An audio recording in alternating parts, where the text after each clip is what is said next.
to you is Stephen Humble Mangual, and I just want to say good morning to all of you listening, to all of the brothers and sisters who are still inside. Good morning.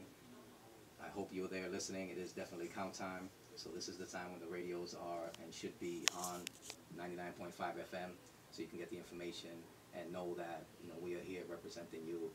We are still in the way Imani always says, we are in advocate, and we are definitely in advocacy mode out here on the count. We're going to be talking today, we're going to be spending the hour with Glenn Martin, who is the founder of Just Leadership USA, and I'm definitely looking forward. I've been looking forward to this day for a long time. I actually been talking about this for a while, so I'm just glad, man, and I'm really looking forward to the conversation. He's here in studio with us, which is also a blessing. So today's topic, overall theme and topic is mass incarceration in light of the current climate of reform. But I always want to make sure that we stay focused on, the message we have for the brothers and sisters that are inside, because that's who our main constituency is. That's who our main, support. And that's why we're here. That's why I'm here. I've been home almost 9 years now, but I don't forget. I don't forget about that. I don't forget all the people, and I know Glenn doesn't. So, Glenn, good morning. Good morning. I'm glad to be back, man. I haven't been on in a minute. First thing I'll say is being here reminds me of Eddie Ellis. Yes. Who I think about quite often in my work, but being in this space really brings back a lot of memories of Eddie. And if Facebook serves me right, today is Imani's birthday, I believe. That's right. So happy birthday to the brother. Yes, happy birthday, Imani. So what I want to do is, because Glenn has been pretty much across like the nation in different media outlets, and we were just talking about off air how I was watching an interview that he did just recently, where I think the person interviewing you and the media outlet was from Albany, and you were actually in a different studio in New York. So you've been around. You've been on CNN, MSNBC, Al Jazeera. Yeah, I kind of been watching and listening. When you were also on NPR a couple of months ago, together with Piper Kerman. You're right. I was actually on again this week with Vivian Nixon. Yes, I got to see that as well, and hopefully we'll be able to have Vivian on next week, so she can talk about. I mean, I'm definitely gonna get your analysis about what's happening, because you're also co-founder of the Education for Inside Out Coalition. Inside Out Coalition, yeah. Right? So why don't we start a little bit, because I know there's people who are listening and maybe listening and maybe catching you for the first time. Let's start off with a little bit about you and how you got involved in this whole thing and where that started for you. Sure. So 20 years ago, I got locked up. I thought I was going to do 2 years. Ended up doing 6 joints here in New York State. Got out about 15 years ago. But the moment I had those handcuffs on and started experiencing our criminal justice system, I realized how hypocritical the system was. And I also realized that we lock up some of America's best and brightest. And that's a story that we don't often tell about who is incarcerated in our prison systems here in New York State and around the country.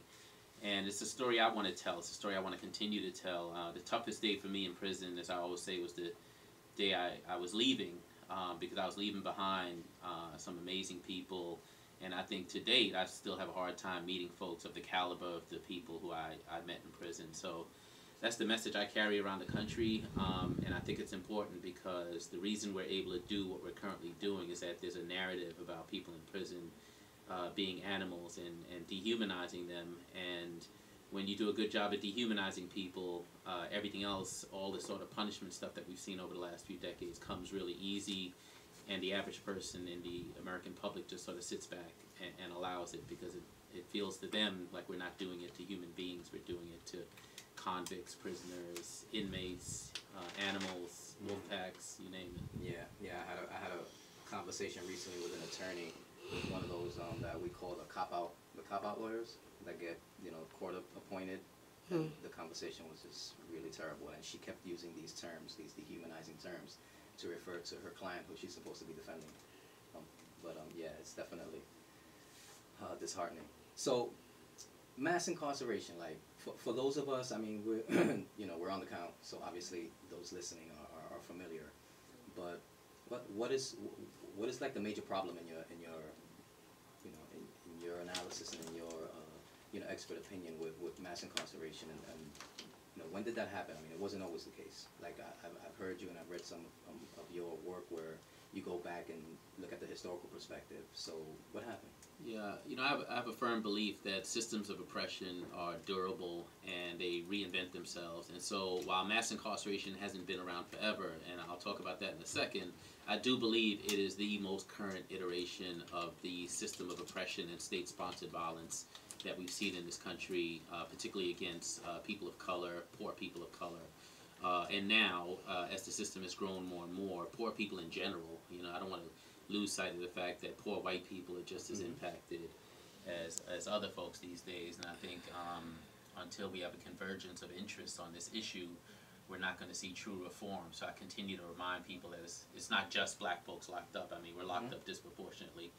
But mass incarceration, I mean, think about it. You had the Civil Rights era, and you had a bunch of wins, if you will. I mean, it's the 50th anniversary of the Voting Rights Act. That's right. And you could almost argue it's the 50th anniversary of mass incarceration, and I think that there's no mistake in that correlation. I think not only did we start locking people up for things that weren't even considered criminal just a few years earlier, but we've locked people up for longer periods of time.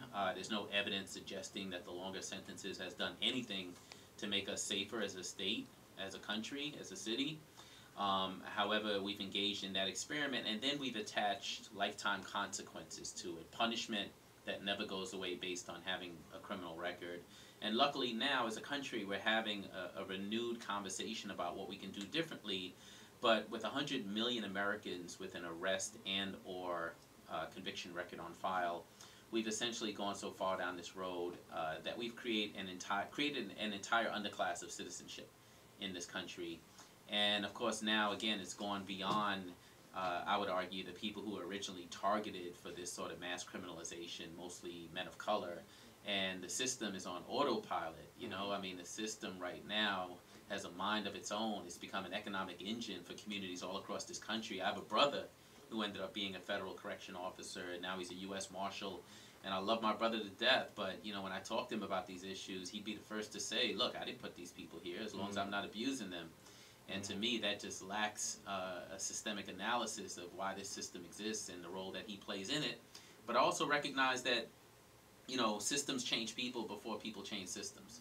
And so there's such an insidious culture in our criminal justice system that anyone who becomes part of it, even if they don't come in willfully, meaning to perpetuate this system of oppression, they quickly become part of the system. So that's a bit of my analysis. I mean, we would have to have a very long show for me to give you my full analysis. But that's my basic analysis. Now this whole there's this whole movement now that has been taking place, and it's bipartisan. I mean, it's huge now. You have people like the Koch brothers, who I'm still trying to wrap that around my head. How the Koch brothers, are taking positions where they're speaking out against mass incarceration, and it's like, okay, now they're also playing a role. So what is your analysis, and how do you feel about that? Not just the Koch brothers, but we also have the Clintons, right? So now President Clinton, who under his presidentship, the incarceration rate definitely skyrocketed, right? Doubled easily. Yeah. So and of course, obviously, more currently, President Obama. But talk a little bit about that. The Clintons, the Koch brothers. So, I mean, I'm cautiously optimistic. I'm glad that people who have access to power and privilege are finally speaking up. My question is whether or not the changes that we're going to see over the next few years will match the rhetoric, first of all.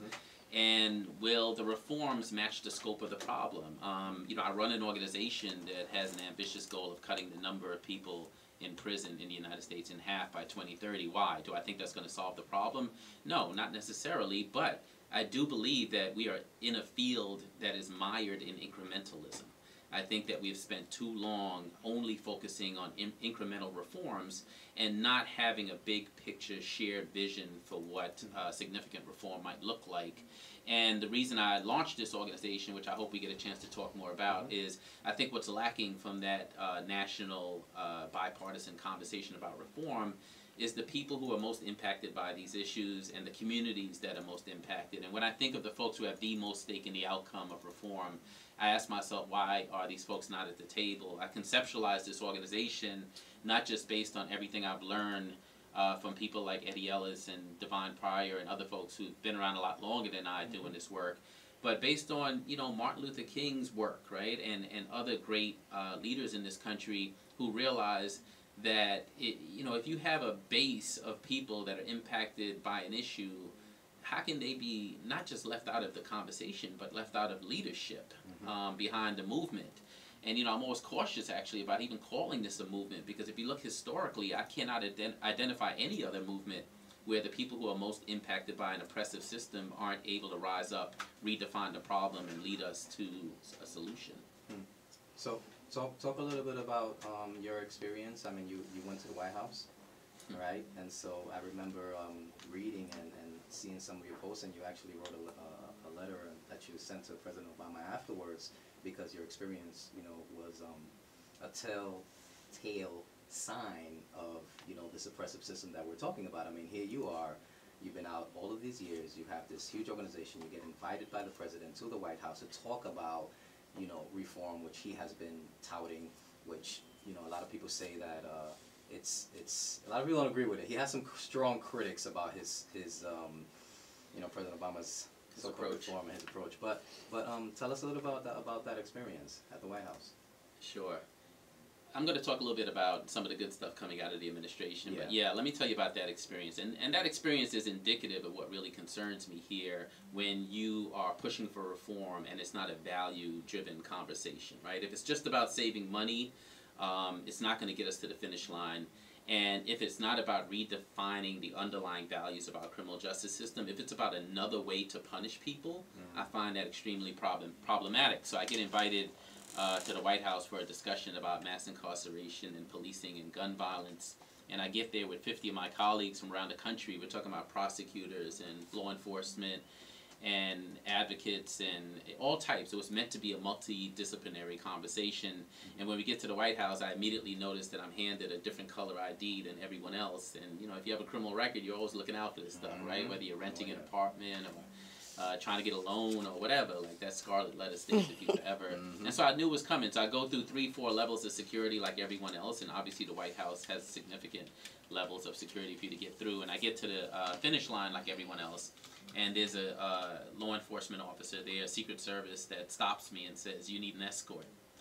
And I said, "What do you mean?" He said, "Well, you need an escort to go into the White House." And I said, "Why?" He said, "I don't know, but your ID says escort." Of course, I knew why. I just wanted to hear him articulate it. What was really hilarious, well, first of all, it was very embarrassing. It actually brought me back to my days of being incarcerated, that sort of humiliating journey they put you through as you go through orientation and corrections, the whole stripping you of your identity and so on. And I thought about the 15 years, arguably 20 years of work I've done on this issue, and how walking into the White House for discussion, I was suddenly put right back where I was 20 years ago. And, you know, I think the funniest part about the whole thing, and I don't think I've shared this with any other media outlet, but I'll say it here, why not, is eventually this young white intern comes out to get me. She's 23, 24 years old, and she says, "Are you?" And before she could finish her sentence, I was like, "Yes," and I'm waiting. I got to get to this meeting. I'm already 20 minutes late. And so she grabs me. The Secret Service guy is like, "Okay, thanks, bye." And we get about 100 feet away, and she said, "Are you Mr. Simmons?" I said, "No, I'm Mr. Martin." She was like, "Oh my God, I think I grabbed the wrong person." So that just added insult to injury, right? Here's this black man 20 years later trying to get into the White House after being invited, and this young white intern just comes strolling out and grabs whoever she wants to grab and pulls him right into the White House. So so I'm not sure it was a security issue, ultimately. Wow. But talk about some of the good things coming out. Sure, yeah. So a week and a half ago, Vivian Nixon, who who's the co-founder of the Education from the Inside Out Coalition, and the Center for Community Alternatives is the third partner. But Vivian and I and Dallas Pell, the daughter of Senator Claiborne Pell, were the 3 civilians invited to an announcement being made by the administration at Maryland Correctional Institution Jessup, which is a prison out in Maryland. And it was about something Vivian and I and others have been working on for a really long time, which is the reinstatement of Pell Grant eligibility for people in prison. I benefited earning a 2-year liberal arts degree at the consortium at the Niagara Frontier. And I've been working on this Pell Grant issue since I came home. And so this is not a congressional win. We didn't get Congress to do it. But we did work with the administration and help them understand that within the existing regulations, there's a chance for them to do a pilot project where they give Pell Grant eligibility back to people in prison, as long as it's a research project. And so they put out a request for proposals, and we submitted a proposal, the coalition, and they chose it. And so using the governor's, the president's executive power, suddenly now there's a pilot project that colleges across the country can apply for to propose college programs in prison around the country. And so we don't know what the scope is going to be yet. I mean, it's only a few $1,000s. Secretary Duncan was there, the Secretary of Education. Loretta Lynch was there, the Attorney General of the United States. And as Secretary Duncan said, it's budget dust. You know, people were asking him, what about all this money you're going to be spending? He was like, you got to be kidding. It's budget dust. It's a few $1 million. But wasn't that always the case, though, when we're talking about TAP and Pell for people in that's prisons? A good point, man. It was 1/10 of 1% of the overall Pell Grant budget. So when the Pell Grant budget was $3.5 billion, it was only $35 million. And now the Pell Grant budget is $35 billion. But the point is that, you know, if you reinstate it, look, you know, I have a hard time even articulating this because I have a hard time believing I got to prove to people that education makes a difference. But I'll say this for my critics, which is I believe that government has a responsibility to do what works, to do more of what works and less of what doesn't. And, you know, we have 50 years showing that incarceration without rehabilitation doesn't work, right? Like 60% failure rate. What other industry would operate with that failure rate but prisons? But we also know that access to education is a game changer. And it's not just a game changer to help people get a job. I do think it's important for people to become more competitive in the labor market. But let's be frank. I mean, I came home and I visited 50 employers and I still couldn't find a job in the first 30 days. But what education did for me was to help me better understand sort of who I am, how I fit into society, why I probably couldn't get a job at that point. It gave me self-esteem, self-efficacy. It gave me the ability to access resources. It sort of recalibrated my moral compass. It helped me to stop othering people, the kind of stuff that makes it easy to commit crime. And it's funny because people who talk about they don't want to pay for it, the truth is you're already paying. You're already paying. I mean, if you look in New York City, Rikers Island, you're paying $167,000 per bed per year. You know, I mean, I wish people would be that critical about the amount of money they're spending on an incarceration system that doesn't work as they do on a $6,000 a year Pell Grant that can turn things around. So now that you mentioned Rikers Island, that's a good segue. There's been a lot. Don't get me fired up in here. Yeah, but let's talk about Rikers Island because I mean, there's been a lot happening. I mean, there's been reports that have been coming out around solitary confinement. There's been some good news, right, where some laws and bills have been passed and some laws created to protect juveniles regarding solitary confinement. There's been a lot of spotlight taking place regarding the abuses that have been taking place in Rikers Island. So, you know, what do you think?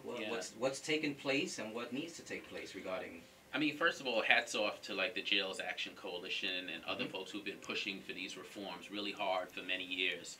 And hats off to the folks from Black Lives Matter. Yes. I think we got to realize that power concedes nothing without a demand, and we all know Eddie would have said that. That's right. And I think the folks who are out there in the street putting their lives at risk is a big part of what we're seeing, the reforms that we're seeing currently. So I want to give credit where it's due, first of all. And then I want to give a little bit of credit to the administration, a little bit, just a little bit, because they have made some changes. And the reason it resonates with me is because I went to Rikers when I was 16, I went to Rikers when I was 17, I went to Rikers when I was 19, and then I ultimately went to Rikers when I was 23.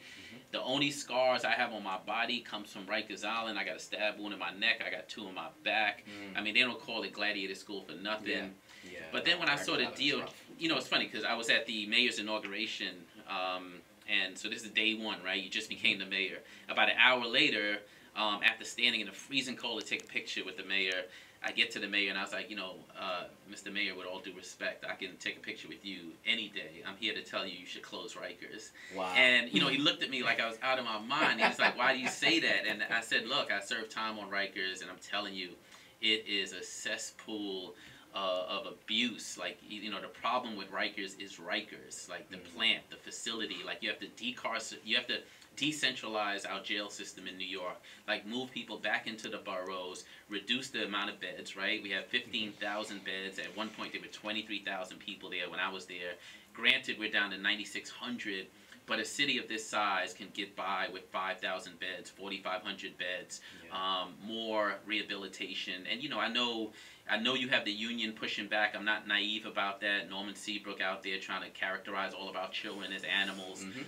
But you know what? I actually don't care if they lose correction jobs or not. You know, I mean, if you want to have 2, 3 correction officers in the dorm versus 1, I don't care about that. I care about our children and their lives and them surviving, and that's what the discussion is really about. It's about life or death, right? And people don't get that. People think that this discussion is about saving money. They think this discussion is about, you know, liberalism and so on. This is about life or death for a lot of our young folks, because Rikers is a scary place. And if you look at the DOJ report and you look at the details of it, anyone who's ever spent time on Rikers says to themselves, wait a minute, this has been going on for decades. This is not brand new. I mean, Khalif, you know, gave his life for New Yorkers to pay attention to this issue. And I'm sorry that he lost his life, but I am glad that it helped humanize it for some people who weren't paying attention at all. And I think that the least we can do as advocates, as New Yorkers, is to honor his sacrifice. And ultimately close the plant. I don't think it's about reforming Rikers. I don't think there's any such thing. And for those who are probably maybe not familiar, because you just mentioned his first name, Khalif Browder. Khalif Browder, yeah. Khalif Browder, who was a young man who unfortunately served 3 years on Rikers as a detainee. You know, I said there's 9,600 people there. 82% of them are actually detainees. Because they can't pay bail. Because they can't pay bail in a country where you're innocent till proven guilty. You know, we talk about them as if they're already guilty. But even if they were, I don't want to live in a country where my tax-paying dollars is used to create a facility just off the richest city probably in the world, definitely the most progressive in the world, right next to LaGuardia Airport where people fly in and out every day, and yet we're running a prison that's not much different than where we lock up alleged terrorists. And as New Yorkers, I think we don't own that, and I think the mayor needs to own it, and I think every New Yorker needs to own it because it belongs to us. You know, systems like that exist because we allow it to exist, because we believe in it. And we can wake up tomorrow and decide we don't believe in this kind of punishment for people, or that we want to find proportionality, right? So I'm not saying punishment is not acceptable for people who break the law. What I am saying is that punishment alone is how we've gotten where we are now. And part of it is that we have this fear-driven way of policymaking in the United States, and 9/11 made it that much worse. And it was many years ago, I think it was actually Benjamin Franklin who said, if you sacrifice liberty in the name of security, you ultimately lose both. And I think that's where we've ended up as a city, as a state, and as a country. So Khalif spent 3 years, about 2/3 of that in solitary confinement. There's been study after study, report after report, where adolescents, I mean anybody, but specifically adolescents, because of the brain development, right? They spend any more than 15 days in prison, they're going to develop mental illness. And what's happening, a lot of them are not being diagnosed, a lot of them are not being treated. So I believe this is what happened to Khalif. Then he comes home and he's trying to deal with this mental illness that he wound up developing in Rikers Island. He's trying to work with society. He went back to school. He actually went to Bronx Community College, which where I got my associate degree from, and so definitely close to home. And I mean, wind up committing suicide. It's just I'm talking about it's such a sad, you know, reality of our children who are in Rikers Island right now, who trauma. Are facing this trauma. That's the word that comes to mind for me, trauma. You know, you can't experience Rikers without being traumatized. I don't care how strong you are. I mean, the truth is, to survive there, you actually do sort of need to become a survivor really quickly. But human beings actually have the ability to adapt to survive in situations. And unfortunately, the thing about Rikers is that it's so dangerous that either you become prey or you become the person who's preying on others as a way to survive. And who knows what he experienced in there, but I know that the videos that we saw of police officers beating him up, to me, were extremely clear. But also, again, nothing new to me. I mean, I spent a year on Rikers before I went up north and did the other 5. And none of this surprises me. I mean, maybe it surprises the average New Yorker who hasn't been paying attention, but anyone who has spent any amount of time on Rikers realizes that there's nothing new about it. And so we have to ask ourselves, you know, I mean, I talked about 9,600 people being there, 82% of them being detainees. Well, 50% of those detainees, a few thousand people, have bail of less than $2,000. But if you're poor, $2,000 may as well be $2 million. Yeah. Except if you look at these cases, you realize that these are like really petty offenses. And there's places around the country, there's definitely places in other countries where the kind of things we lock people up for in this city, people would get a summons for. Yeah. And so we just really have to rethink criminal justice and get off of autopilot, if you will. And I don't think it'll diminish safety. In fact, New York City has proved to the world, I believe, that you can reduce the amount of people locked up and simultaneously reduce crime. I mean, we are enjoying reduction in severe crime rates in New York that mirror 1961, with half the amount of people sitting on Rikers, maybe even less, than when I went there 20 years ago. Wow. So we still have a few minutes before the break. Let's talk a little bit about Ban the Box, right? So during President Obama's speech at the NAACP National Convention, he laid out this plan, right, to reform our supposed, and these are his words, right, broken criminal justice system, including calling upon employers to ban the box on job applications. So this is happening at the federal level, but we also have here in New York, where recently the mayor and, you know, the mayor signed into law, but other people who played a role in the Fair Chance Act. So, and you already mentioned previously some of the collateral consequences of incarceration, and which you yourself experienced regarding looking for work and going to all of these places. So talk a little bit about your thoughts regarding this whole Ban the Box and the Fair Chance Act. Well, first of all, shout out to Vocal as one of the groups that helped drive this, and other groups here in New York City. But let's first remind the audience that Ban the Box was started by people who've actually served time in prison, namely one of my board members, Dorsey Nunn, and other formerly incarcerated people out on the West Coast who had enough, who said, you know, you can't keep denying us access to the labor market, and that criminal record-based discrimination is a surrogate for race-based discrimination, whether it's intentional or not, because we've locked up so many people of color in this country. And so having the president utter those words at a speech at the NAACP in and of itself was a huge win. I believe that people who are closest to the problem are closest to the solution, but usually furthest from power and resources. And when I see the most powerful man arguably in this world at this point saying something in an important speech that comes, that is the brainchild of someone who's actually served time in prison, I think that is a win in and of itself for the movement, if you will. So, I mean, I've done a lot of work on employment.